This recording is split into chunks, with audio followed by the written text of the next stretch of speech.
All right, guys, we're over here at Do It All Garage and Clean Industries Pressure Washing World headquarters. Got a little project today.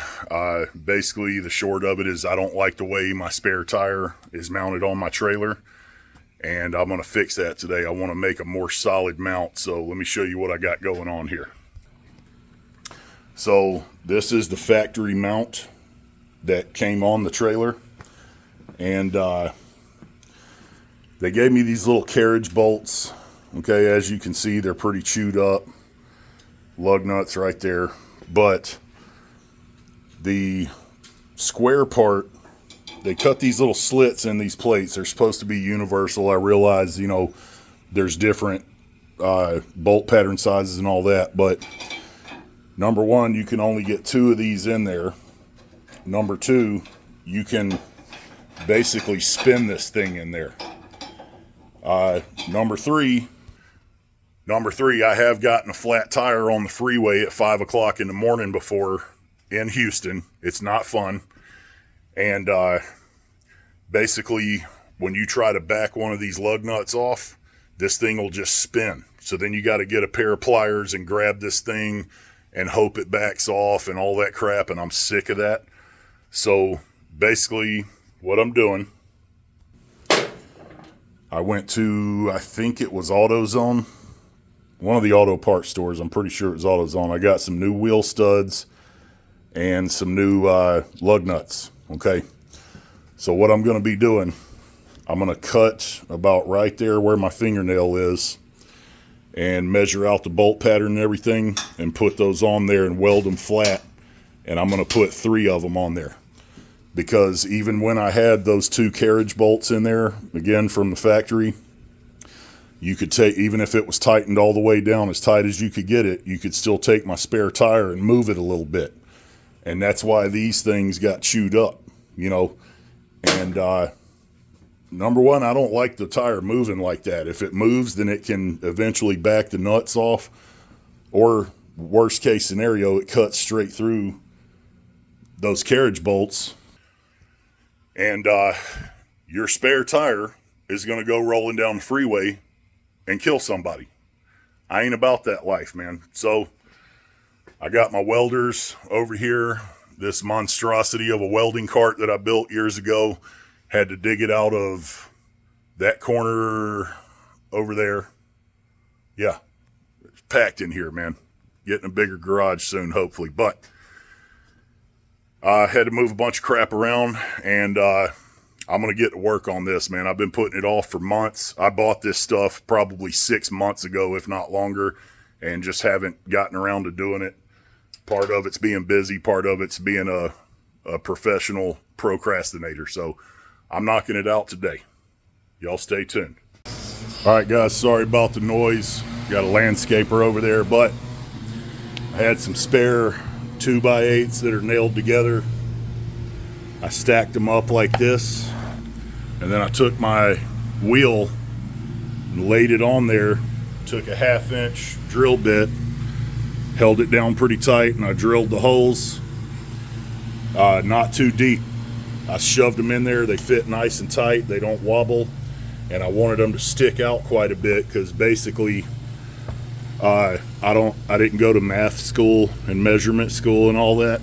So what I'm going to do is hold this up, and I'm going to tack those on there with my welder and then pull this wood off and finish welding the studs on there. I made some little marks because that's where I'm going to scrape the paint off, and hopefully they line up. It's going to suck if they don't, but I can always fix it. We'll see what happens. Okay, guys, got the paint ground off in those 3 spots. I'm going to have 1 up here and 2 at the bottom. Another thing I didn't mention was when I got my last flat tire, trying to hold that heavy wheel up and then use your other hand to stick the wheel studs back through the end, and then you need a third hand to tighten the lug nut. That really sucked. So it's just going to be better all the way around. Let's see what happens, see how it comes out.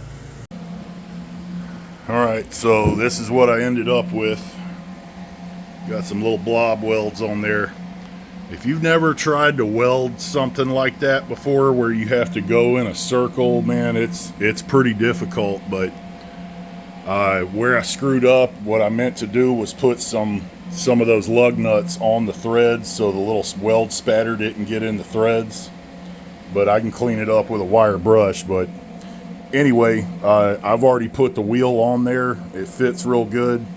These aren't exactly all completely straight, you know, they're a little bit off, but it will lock this thing down a lot better than what it was before with just those carriage bolts in these slots that were too big for them anyway. So I'm going to let them cool off for a minute and clean them up a little bit. I'm going to clean the threads up and get some primer and a little bit of paint on there, and I will put the wheel on. All right, guys, got the primer on. Letting that dry a couple more minutes. I was going to paint it, but I decided not to. You can't see it anyway, so as long as it's protected from rust and all that. So I'll get that tire on there in just a second.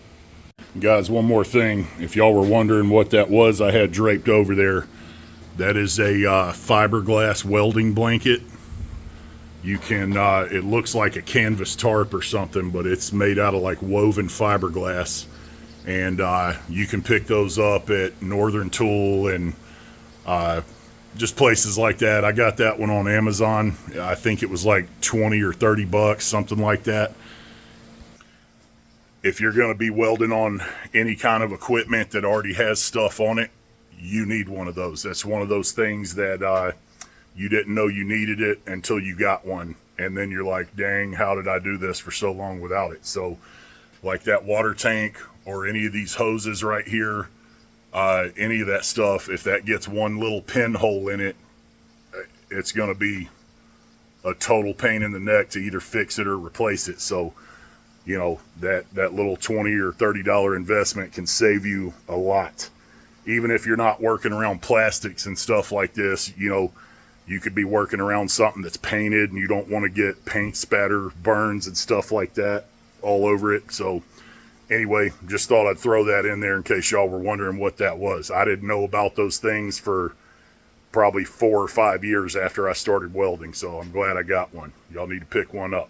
All right, guys, so I just picked this tire up and set it on there. It holds itself on there, which is really nice. In case I get a flat and have to change that, it's going to make life a whole lot easier. Instead of trying to hold the tire up and stick bolts through the back of it and everything. So let me get these lug nuts on here and I'll show you. So I just hand tighten these things down and already try to show you up here. I mean, this thing ain't moving. Before, this thing would wobble, you know, 1/4 to 1/2 an inch. And like I said, I haven't even put a wrench on those yet. So it's not 100% perfect, but again, Do It All Garage, Clean Industries, you know the drill. But that is a heck of a lot more stout than how it was mounted on there before. So I've got to grease my wheel bearings. I'm getting ready to work for about 3 weeks straight, working nights. So I got to patch up some loose ends on this thing, do some maintenance to it. Like I said, grease the wheel bearings. I've got to patch a little rub mark in one of my hoses on my homemade hose reel back there. It rubbed the side of the hose and made a little hole in it, so got to cut that off, put a new end on it. Just little stuff like that, man. I'm gonna get me a nap and go to work tonight. So if I don't see y'all for a few weeks, don't worry, I'm just working, got to pay the bills. So anyway, don't be afraid to get out and do stuff, man. I've never done that before. I've welded before plenty of times, but I didn't know what I was doing. I just came up with a plan, executed it, and it works. So, you can go out and spend, $100 or $200-300 bucks having a shop weld one on for you, or you can invest, $5,000 in equipment and save $100 bucks. Yeah. So, anyway, I appreciate y'all watching my channel. If you would, man, if you like my content, it'd really help my channel out if you'd like and subscribe. So Again, thanks for watching, and I will catch y'all on the next one. Y'all stay tuned. I've got a lot more to come.